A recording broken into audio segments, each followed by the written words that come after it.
के बाद एक बार फिर से आप सभी का स्वागत है आयुर्वेद पर आधारित हमारे इस बेहद खास कार्यक्रम स्वस्थ विचार में। मैं हूं आपके साथ आपका साथी विकास। दर्शकों, स्वस्थ विचार कार्यक्रम मात्र एक कार्यक्रम नहीं है, बल्कि आप सभी के लिए एक ऐसी पाठशाला है जिसमें रोजाना आपको नए नए विषयों पर जानकारी दी जाती है, शिक्षित किया जाता है कि कैसे आप अपनी दिनचर्या में रहकर ही अपने आप को हर प्रकार के रोगों से बचा सकते हैं। इसीलिए रोजाना नए नए रोगों पर, अलग अलग विषयों पर चर्चा की जाती है और आप सभी से अनुरोध भी किया जाता है कि जब भी आप इस कार्यक्रम को देखने बैठे तो कॉपी और पेन जरूर लेकर बैठा करें, क्योंकि इस कार्यक्रम में बहुत सारे अमूल्य नुस्खे आपको बताए जाते हैं। वो कहीं आपसे मिस ना हो जाए, चूक ना हो जाए, इसीलिए उनको आप लिख जरूर लें, क्योंकि यदि आप लिख लेते हैं तो आपके जहन में उम्र भर वो तमाम चीजें बनी रहती हैं और जिनका सदुपयोग आप समय आने पर बहुत आसानी से कर सकते हैं।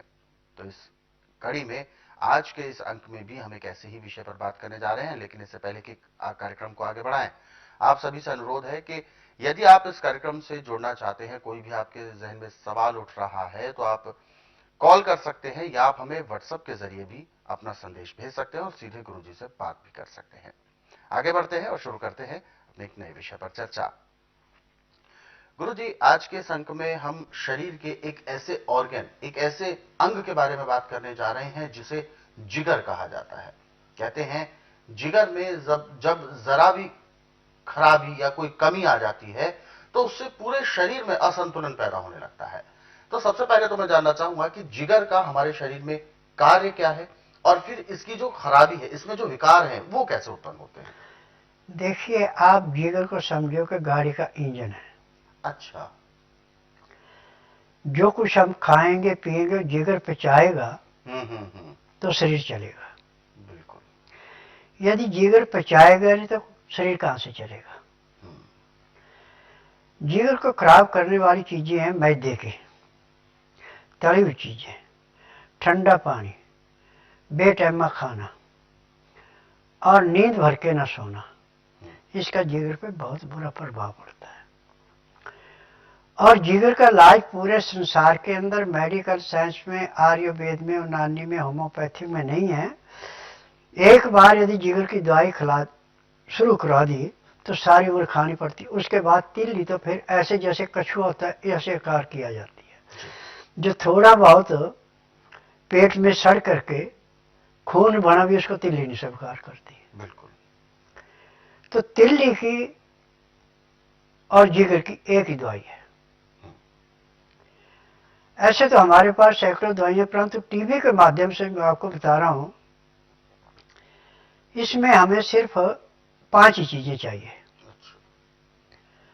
100 ग्राम पालक का रस, 300 ग्राम गाजर का रस और 21 दाने मनक्के के और 5 खजूर और 50 ग्राम शहद। गाजर का पालक के जूस को गर्म करके उसमें 50 ग्राम शहद मिला दें और जो मनक्का पानी में भिगो रखा आपने उसमें पानी से निकाल के बीज निकाल दें। मनक्के को और खजूर को खाते जाएं। ऊपर से गाजर का, पालक का शहद मिला के जो आपने रखा है उसको पीते जाएं। ये क्रिया आप जैसे सुबह 6 बजे की है तो दूसरी 10 बजे, तीसरी क्रिया आप 4 बजे, 3 टाइम करेंगे। और फिर यदि आपको भूख महसूस हो तो गाजर को कद्दूकस करके दूध में उबाल के खा सकते हैं, अन्न नहीं लेना। तो 1 हफ्ते में आपका जिगर पूर्ण रूप से काम करना शुरू कर देगा और जो दिन पर दिन चेहरा पीला पड़ता जा रहा था गुलाबी रंग का हो जाएगा। परंतु एक बात का ध्यान रखना कि चीनी, चाय, रोटी, तली हुई चीजें, इनकी तरफ मुंह नहीं मोड़ना, तब आराम मिलेगा। जब आपको अच्छी भूख लगना शुरू हो जाए तो सबसे पहले बासमती के चावल और साबुत मूंग ला के रख लें। 20 ग्राम बासमती के चावल, 30 ग्राम मूंग, 2 किलो पानी में, मिट्टी का बर्तन है तो सोने पे सुहागा, नहीं तो आप पीतल का कलईदार या तांबे का कलईदार या फिर स्टील का ले। अमोनियम के बर्तन में कोई चीज नहीं पकानी, कुकर में नहीं पकाना इसको। और इसको धीमी आंच पे जो 2 लीटर पानी डाला वो आपके पास पौना लीटर पानी रह जाएगा, बाकी पानी सूख जाएगा। इसमें चावल और मूंग की दाल बिल्कुल घुल जाएगी, सूप जैसी पीने को मिलेगी। तो इसके साथ फिर आपने गर्म पानी उबाली देने के बाद नीचे उतार लें। जब उसका 15 से 18 डिग्री टेम्परेचर रह जाए तो सिंधा नमक या काला नमक, काली मिर्च पीस के उसमें मिला दें और नींबू का रस मिला दें। अब इसमें आपने 4-5 घूंट जो आपने सूप बना रखा है उसका पिया, फिर 2-3 घूंट पानी पिया, फिर सूप पिया, फिर पानी पिया। ऐसे पानी पीने में, सूप पीने में आप पूरा 1 घंटे का समय लगाएं। फिर उसके बाद दातन कूड़ा करके 5 मिनट के लिए वज्रासन बैठे। फिर 5 मिनट के बाद कम से कम 15 से 20 मिनट थोड़ी सैर कर लें। फिर 20 मिनट के लिए आप शवासन लेटें। 5 मिनट के लिए बाएं साइड करवट लें, 3 मिनट के लिए दाएं साइड करवट लें। उसके बाद आप सीधे लेट करके और बाएं साइड को करवट लेके उठें। अब आपके शरीर में इतनी चुस्ती आएगी जैसे आप 8 घंटे की निद्रा पूरी करके उठे। अब जब आपने दिन का खाना तो 12 बजे से पहले पहले खा लेना। रात्रि का खाना दिन अस्त होने से पहले तरीका वही रहेगा जो सुबह का था, परंतु शाम को वज्रासन से उठ के कम से कम आपने आधा घंटा सैर करनी है। आधे के बजाय पौना घंटा कर लें।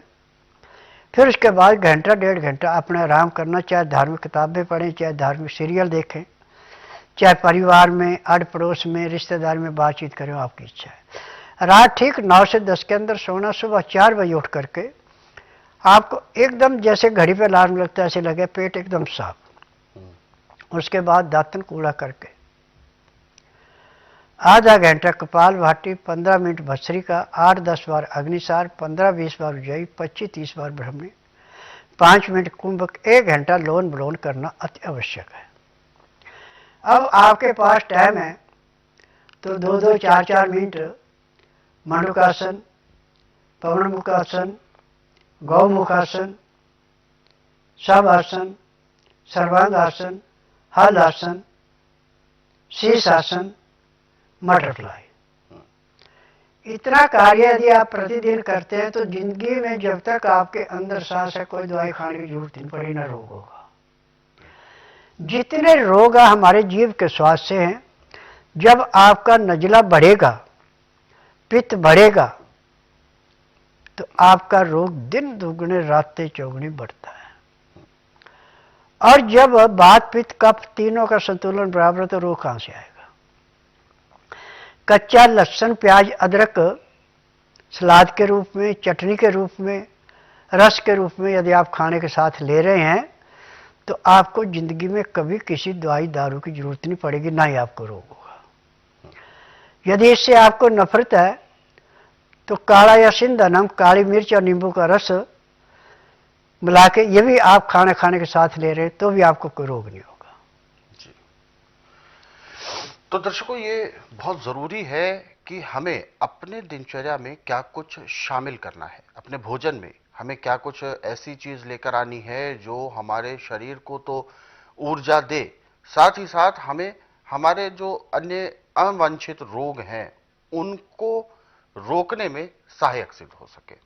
तो इस बात का विशेष ध्यान दें कि आपको अपने भोजन में सुधार जरूर लेकर आना है और अपनी दिनचर्या को आपको व्यवस्थित करना है। भोजन का एक समय होना चाहिए जिसकी वजह से आपके शरीर में जो भोजन जा रहा है वो ठीक प्रकार से पचे, उसको पचने का भी समय मिलना चाहिए। क्योंकि बहुत सारे लोग अक्सर देर रात में भोजन करते हैं और फिर भोजन करने के बाद तुरंत लेट जाते हैं, सो जाते हैं, ये भी ठीक नहीं है। भोजन के बाद तुरंत ना लेटें।